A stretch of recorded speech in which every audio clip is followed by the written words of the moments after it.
2022台南家团城市会议伫国立成功大厦6个场场，今年以永续城市、节能甲绿建筑为主轴，邀请台南市政府、欧洲在台协会以及沙仑智慧产业创新联盟4方精神签署合作，内容主要增加永续人才培育的推动。永续发展其实需要各种跨界面的人才，还有跨界面的资源、跨界面的理解。所以成功大学在基础上面一直是以提供跨世代人才以及能够解决下世代问题的人才为主。在我每一年的检视工作里面，透过跟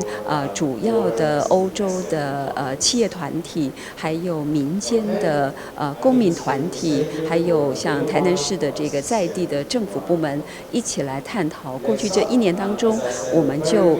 这个合作的结果上面，就解决永续发展问题的挑战里面有没有什么新的进度，同时也厘清在下一个阶段以及明年我们所需要努力的目标是什么。会中国内外产官学单位展开各项永续行动议题分享，并集结各方资源，奠定永续城市的基础。举例来说，今天的这个联盟的签约活动里面，很重要的一个主轴是因应下一个世代在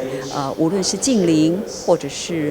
永续的发展的议题上面，最重要的是一种新的跨域的，并且不受自己原来知能所限的人才的准备。所以我们的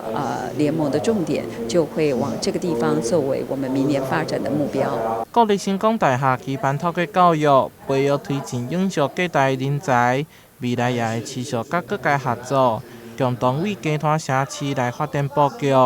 台南新闻杨顺怀采访报道。